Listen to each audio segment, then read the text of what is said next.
미스 에마라는 여인이 살고 있었습니다. 근데 그녀는 이 심한 영양실조로 시달리다가 90세가 된 어느 날 결국에 굶어 죽고 말았습니다.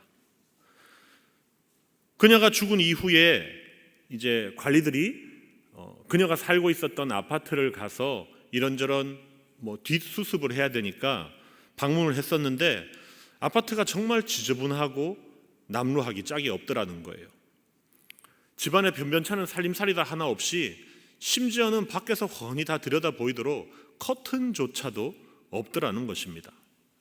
그렇게 빈궁한 살림살이뿐만이 아니라 그녀가 늘 끼니를 때웠던 것이 무엇이었느냐 하면 15센트, 지금 우리나라 돈 가치로 치자면 한 150원에서 200원 정도 하는 핫도그를 먹으며 식사를 대신하였다고 합니다. 게다가 이 핫도그를 먹고 남으면 그 꼬챙이가 나오죠.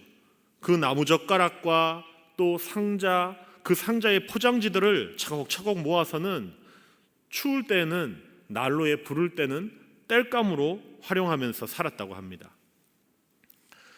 참 이와 같이 안타까운 삶을 살다가 90세의 생을 마친 사람이었는데요. 놀라운 사실은 그녀가 죽은 후에 밝혀진 그녀가 소유하고 있었던 재산의 액수가 공개되면서입니다.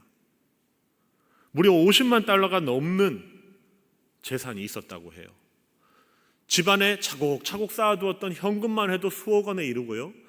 은행 계좌 안에도 수억 원의 현금을 비축해 놓고 심지어는 주식까지도 소유하고 있었다고 합니다. 그 할머니는 사실 가난해서 이 영양실조에 시달리다가 굶어 죽었던 것이 아니죠. 수억이 넘는 이 현금과 자산을 가지고 있었던 부자였습니다. 그랬던 그녀가 그와 같이 궁핍하게 살다가 결국에는 굶어 죽었던 것이죠. 성도 여러분, 어떤 생각이 드십니까? 사람이 억만금을 쌓아놓고 있으면 무엇하겠습니까? 그렇게 돈을 가지고 있으면서도 제대로 먹지도 못하고 자신을 위해서 투자하지도 못하고 그 돈을 가지고 여러 가지 재미있는 것들을 누리고 즐겨보지도 못하고 그저 쌓아두기만 하다가 결국에는 죽게 된 것이죠. 죽으면서 그토록 열심히 쌓아놓았던 그 돈은 다 어떻게 되었겠습니까? 그냥 그대로 다 놔두고 간 것입니다. 여러분, 그렇지 않습니까? 돈이 있다면 그것으로 하나님께서 나 자신을 위해서도 쓰고 남들을 위해서도 함께 즐기고 좋은 것들을 향유하게끔 하셨고요. 또한 믿는 신자들로 하여금 주님의 몸된 교회와 하나님의 나라를 위해서 사용하라고 하나님이 재물을 주시는 것 아니겠어요? 그런데 차곡차곡 쌓기만 하다가 결국에는 안타깝게도 고스란히 다 놔두고 가는 사람도 있다는 것입니다. 오늘 읽어본 성경 말씀을 보시면은 예수님께서 이렇게 말씀하셨습니다. 너희를 위하여 보물을 땅에 쌓아두지 말라. 너희를 위하여 보물을 땅에 쌓아두지 말라 하는 이 말씀은 의미가 여러분들이 은퇴 후에 노년을 준비하기 위해서 연금을 가입하거나 저축을 하거나 이런 식으로 재산을 비축하는 것 자체를 지금 금지하는 것이 아닙니다. 부동산을 소유해서는 안 된다거나 주식 투자를 하지 말라는 그러한 의미는 아닙니다. 주님께서 너희를 위하여 보물을 땅에 쌓지 말라 하신 이 말씀의 의미는 무엇인고 하니 돈에 대한 우리의 이 마음가짐이 어떠해야 된다 하고 지금 교훈하고 있는 것이죠.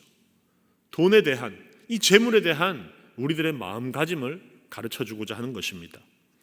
말하자면 한 번 사는 이 일생의 목표를 돈 버는 일에만 고정시켜 놓고 살지 말라는 것입니다. 돈을 소중하게 다뤄야 하는 것 맞습니다. 또 그 돈을 가지고 비축해 놔서 노후를 대비해야 되는 것도 맞죠. 하지만 자기 자신을 위해서 이 재산을 축적하는 그것을 인생의 목표로 삼아서는 안 된다는 것입니다. 주님께서 이러한 말씀을 하시는 이유는 사실 우리 대부분의 사람들이 그런 잘못된 인생 목표를 설정하고 살아가게 되기 때문이죠.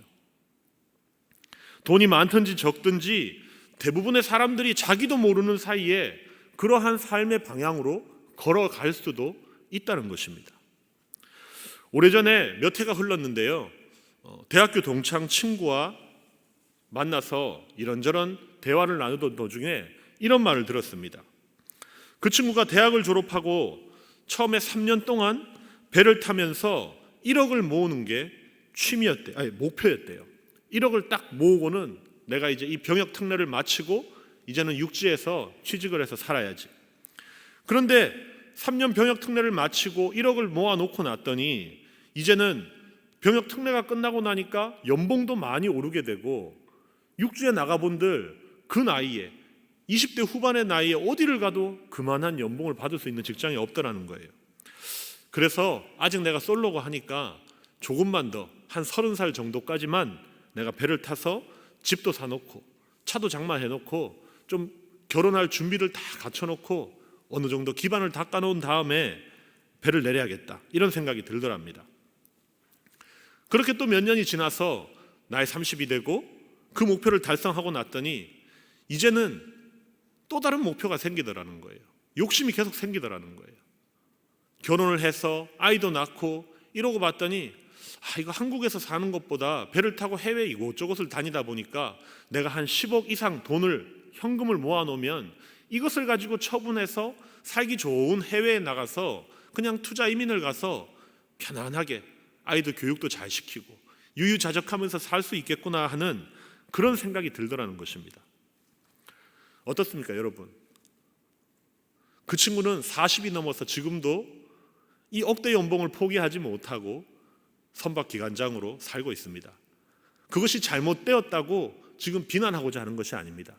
사람의 이 욕심이라는 것이, 이 소유욕, 물욕이라는 것이 그와 같이 끝이 없다는 거예요. 모든 사람이 다 그러한 욕심이 마음에 자기도 모르게 생겨날 줄로 압니다. 주님께서 지금 하시는 말씀은, 보물을 땅에 쌓아두지 말라 하는 그 말씀은 바로 이 돈에 대한 유혹에 빠져서 자기도 모르게 인생을, 그것을 부를 축적하는 일에만 매진하면서 살지 말라는 것입니다. 철학자 쇼펜하우어는 돈은 마치 바닷물과 같다라는 말을 했습니다. 여러분, 갈증이 날 때 바닷물을, 짠물을 마시면 어떻게 되죠? 잠깐은 시원한 청량감을 느낄 수 있을지 모르겠습니다. 하지만 금세 그 짠물을 들이키게 되면 더 심한 갈증이 밀려옵니다. 또 마시게 되면 또 이후에, 잠시 후에 또 갈증이 밀려오죠. 그러다 보면 나중에는 결국 극심한 갈증에 목말라 죽게 되는 것이지요. 여러분, 이것이 바로 돈이 가지고 있는 위험성이라는 겁니다. 오늘 본문에서 너희를 위하여 보화를 땅에 쌓아두지 말라라고 하신 말씀의 의미는 바로 이런 것입니다. 돈을 모으는 그것에 인생의 목적을 두지 말라, 우리 주님의 말씀입니다.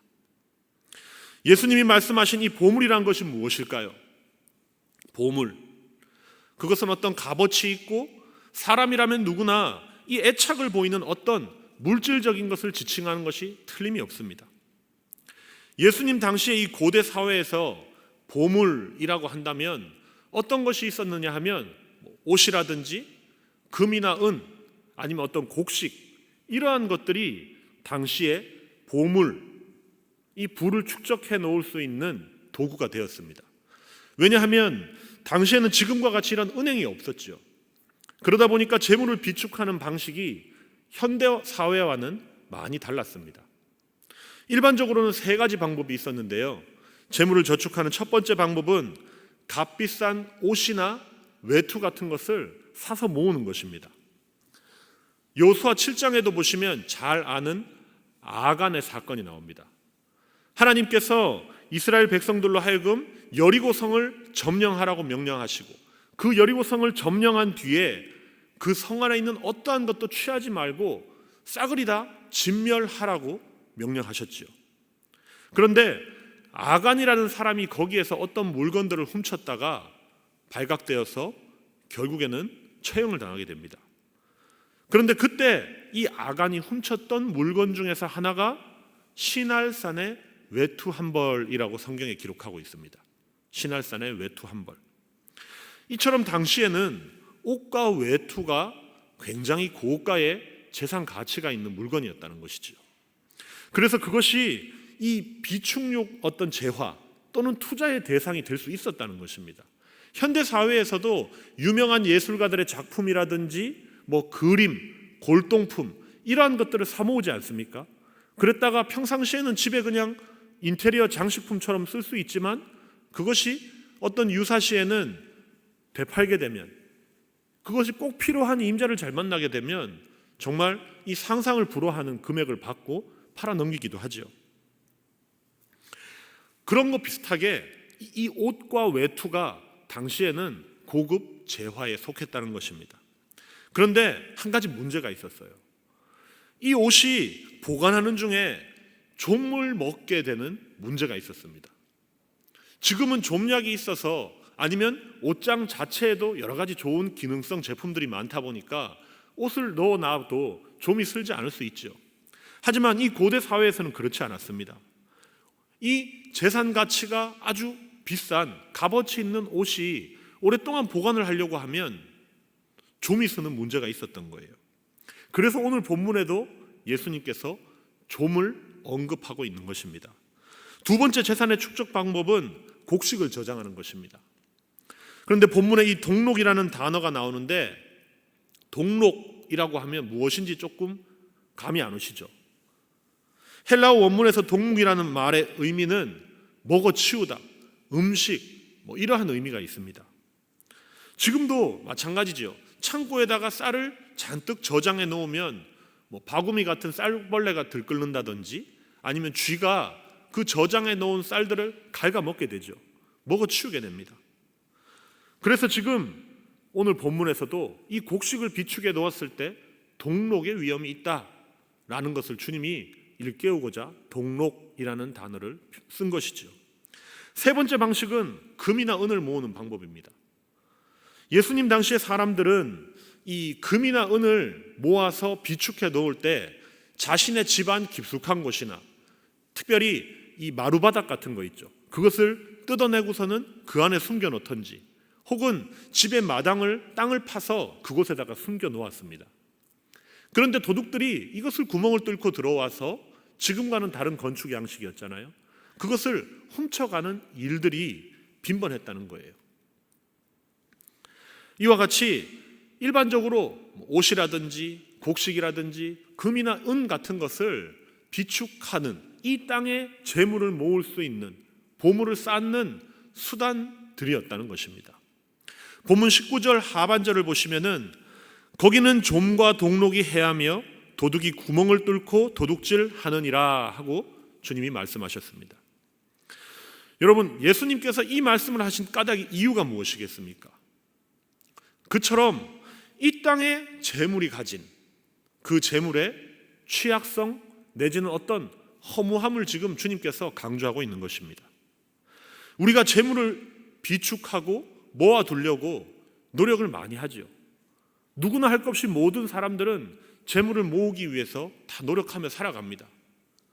돈이 있어야 우리가 생존할 수 있잖아요.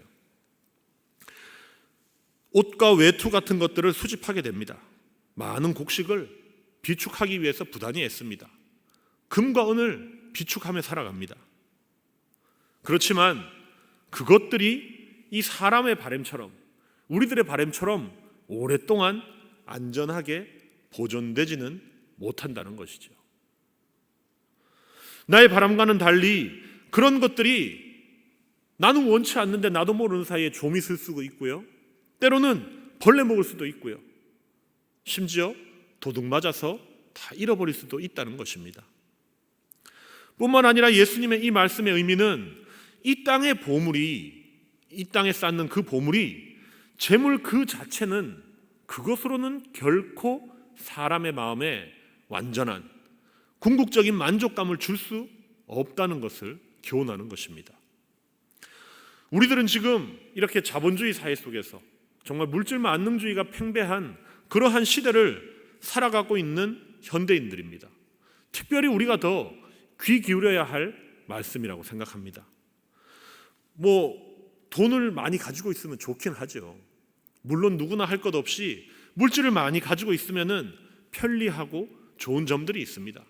사람들하고 밥 한 끼를 먹더라도 굳이 눈치 보지 않고 당당하게 먼저 가서 계산도 할 수 있고요. 때로는 가진 사람들이 좀 못 가진 사람들에게 군림하면서 살게 되기도 합니다.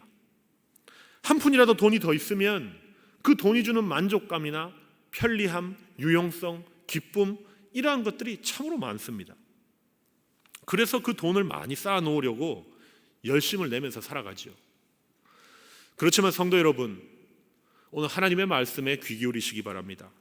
오늘 본문에서 예수님은 보화를 땅에 쌓아 놓는다고 해서 그것이 영원히 보존된다거나 혹은 그것이 우리 사람의 마음에 참된 만족감을, 궁극적이고 완전한 만족감을 결코 줄 수 없다라고 가르쳐주고 있는 것입니다. 이것은 제 개인적인 견해가 아닙니다. 하나님의 말씀이에요. 이 세상에 물질이 줄 수 있는 기쁨은 유한한 것이죠.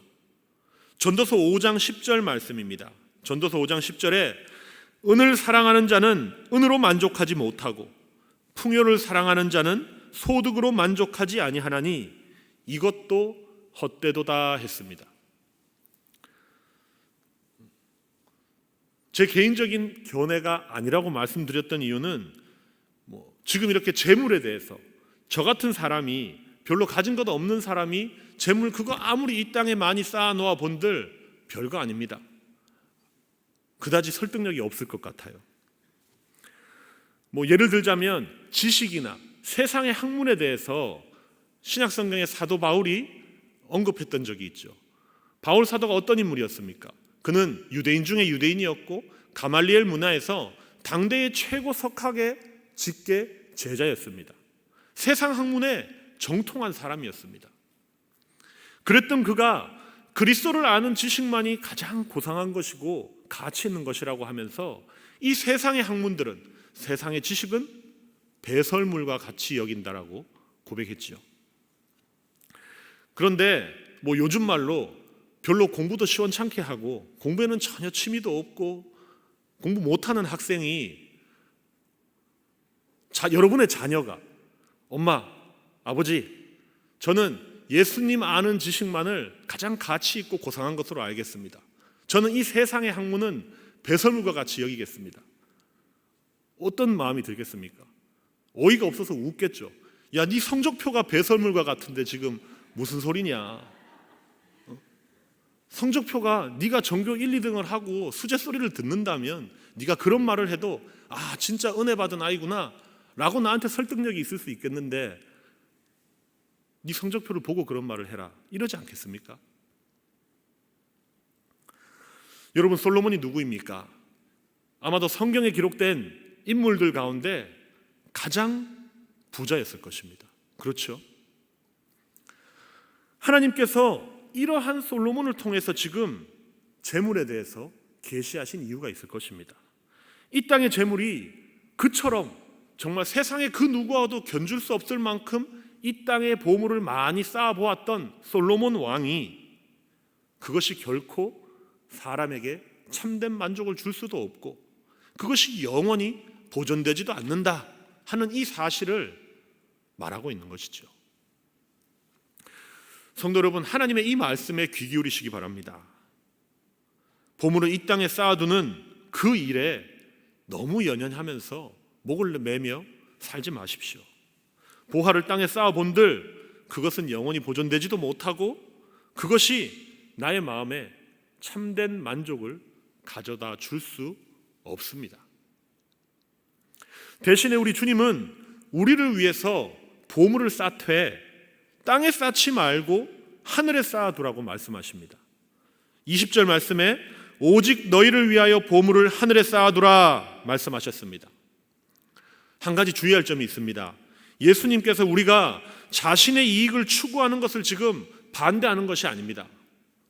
이 땅에 보물을 쌓지 말라라고 해서 우리 이익을 위해서 어떤 보물을 쌓는 일 자체를 금지하는 것이 아니라는 것입니다. 주님께서도 우리의 이익을 추구하고 쌓아두라고 말씀하셨습니다. 다만 하나님의 나라에서 얻게 될 그 보물을 사모하며 쌓으라는 것이죠. 여러분, 오늘 읽었던 이 본문 19절에서 21절까지의 말씀에서 주님이 우리에게 명령하신 것을 오해하지 마십시오. 주님은 보물을 쌓지 말라, 이것이 주님이 말씀하신 의도의 핵심이 아닙니다. 보물을 쌓으라는 겁니다. 우리를 위해서 보물을 쌓아두라고 명령하시는 거예요. 그런데 그 보물을 땅에 쌓지 말고, 이 땅에 쌓지 말고 하늘에 쌓으라, 이것이 주님의 말씀의 핵심이죠. 성도 여러분, 주님의 명령처럼 하늘의 보물을 많이 쌓아두시기를 축원합니다. 오늘 이 하늘의 보물을 쌓으라는 주님의 명령에서 우리가 주목할 점이 있습니다. 이 자리에 있는 저와 여러분, 우리 모두는 언젠가는 죽어서 영원한 나라에 가게 되죠. 그런데 그때가 되면 서두에서 언급했던 것처럼 아무리 이 땅에 많이 쌓아놓아 본들 그것을 단 하나도 가져갈 수 없습니다. 어떤 것도 가져갈 수 없어요. 하지만 신기한 사실이 하나 있습니다. 지금 내가 가진 것을 내가 죽고 난 이후에 그것을 어떤 것도 가지고 갈 수는 없는데 그것을 미리 나를 위해서 하늘에 보내놓을 수는 있다는 거예요. 우리 기독교 용어는 비록 아니지만 공수래 공수거라는 말 아시죠? 사람이 이 땅에 올 때는 누구나 할 것 없이 다 빈손으로 옵니다. 그리고 이 땅에서 일생을 마치고 죽음 이후에 하나님께로 돌아갈 때에는 그냥 빈손으로 돌아가게 됩니다. 그렇지만 내가 살아있는 동안에 내가 가진 이 땅의 것을 미리 하나님 나라에다가 보내놓을 수가 있다는 거예요. 사실 이것이 오늘 주님의 명령의 핵심인 것이죠. 그렇다면 하늘의 보물을 쌓는 방법이 무엇이겠습니까? 두 가지 방법이 있습니다.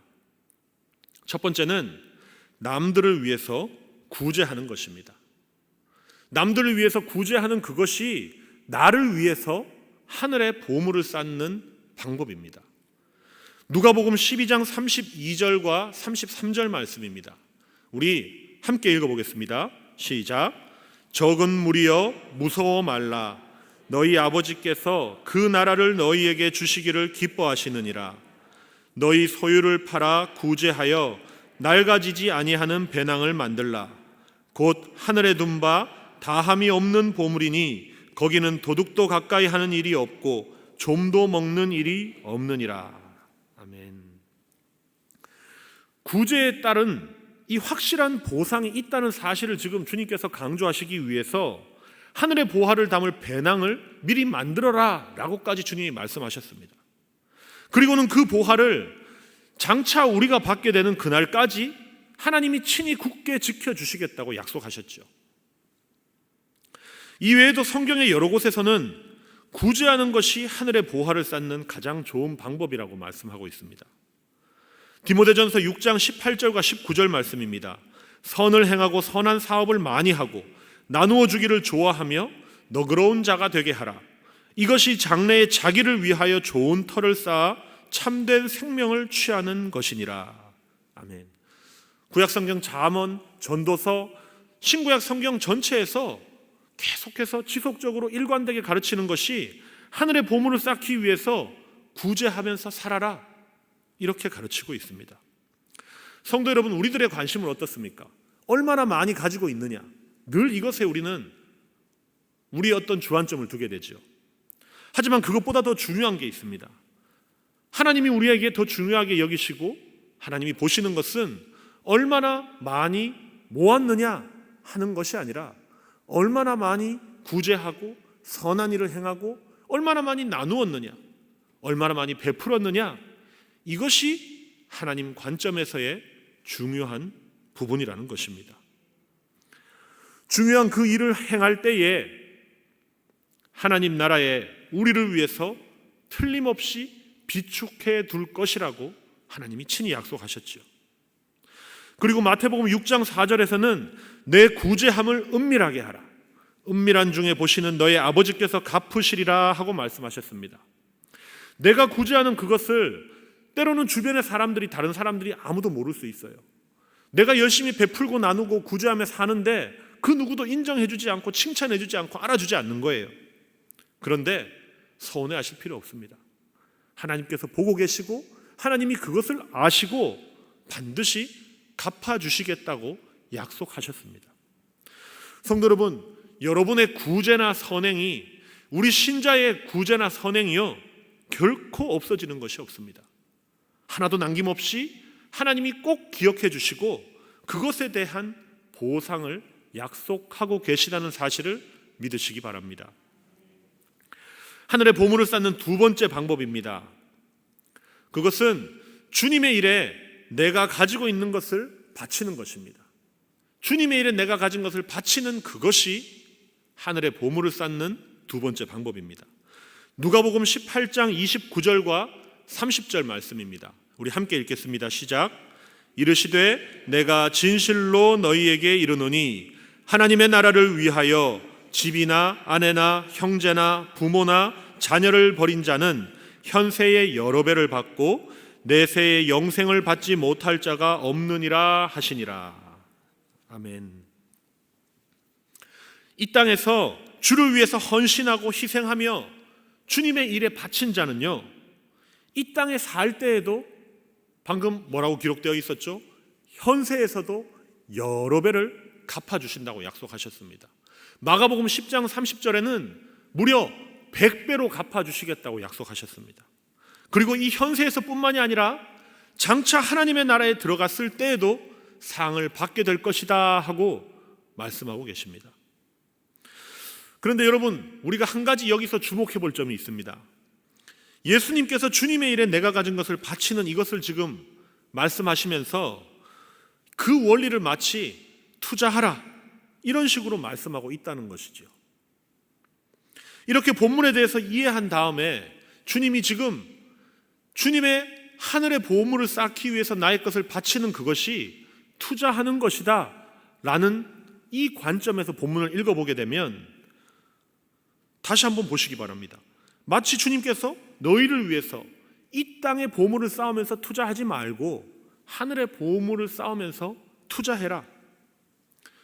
투자를 하되 투자해야 할 곳에, 제대로 된 곳에 투자를 해라 라고 지금 주님이 명령하고 있다는 것이죠. 우리가 이 땅에서 살아가면서 뭐 주식 투자, 부동산 투자, 뭐 이런저런 것들도 때로는 필요하죠. 하지만 그것에만 목을 매면서 연연하지 마시고 주님의 일에 투자하는 그것이 최고의 투자라는 사실을 꼭 기억하시기 바랍니다. 왜냐하면 우리 주님께서 하나님 나라의 주인이시기 때문입니다. 이 해 아래에 있는 세상의 것들, 해 너머에 있는 세상의 것들, 모든 것의 주인이 우리 주님이시죠. 만유의 주인이 우리 주님이십니다. 하늘과 땅의 모든 것들을 만드시고 소유하시고 그분의 뜻대로 통치하시는 분이 우리 주님이십니다. 그 주님께서 원하는 자에게 원하는 만큼 주실 수도 있고요, 때로는 취해 가실 수도 있습니다. 그렇기 때문에 주님에게 투자하는 그것이 최고의 투자 아니겠습니까? 아멘이십니까? 성도 여러분, 고단한 한 주의 삶을 마치고 주일날 이렇게 왔는데 보물을 하늘에 쌓으라고 때로는 마음에 부담이 들거나 거북한 생각이 들지도 모르겠습니다. 하지만 그것이 우리 신자의 일생을 허락하신 하나님의 뜻이요, 남을 위한 것이 아니라 우리 주님께서도 친히 말씀하셨던 것처럼 너희를 위하여 이 땅에 보물을 쌓을 것이 아니라 투자해야 될 곳에 투자해라, 보물을 쌓아야 할 곳에 쌓아라, 주님께서 말씀하신 것입니다. 때로는 안타깝게도 재물로 보물을 쌓고 싶은 마음은 간절하지만 그러지 못하는 성도님들도 있을 수 있죠. 하지만 성도 여러분, 기억하십시오. 재물로만 하늘의 보화를 쌓는 것이 아닙니다. 돈이나 어떤 물질적인 것 외에도 나 자신을 주님의 일에 드리면서 헌신하면서 주님의 일에 시간을 드리고 주님의 일에 내 마음을 쏟고 내 몸을 바쳐 헌신하며 하늘의 보화를 쌓을 수 있다는 것이 또한 성경의 가르침입니다. 하나님께서 우리 믿는 자들에게 많은 여러 가지 다양한 복을 주셨습니다.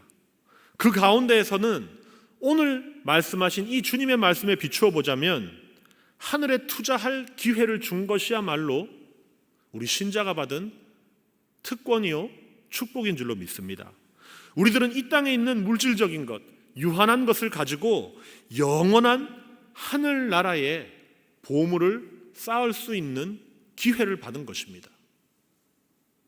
이것은 우리 신자들만이 가진 기회이고 축복이라는 것이죠. 사랑하는 낙원의 성도 여러분, 그 기회를 놓치지 마십시오.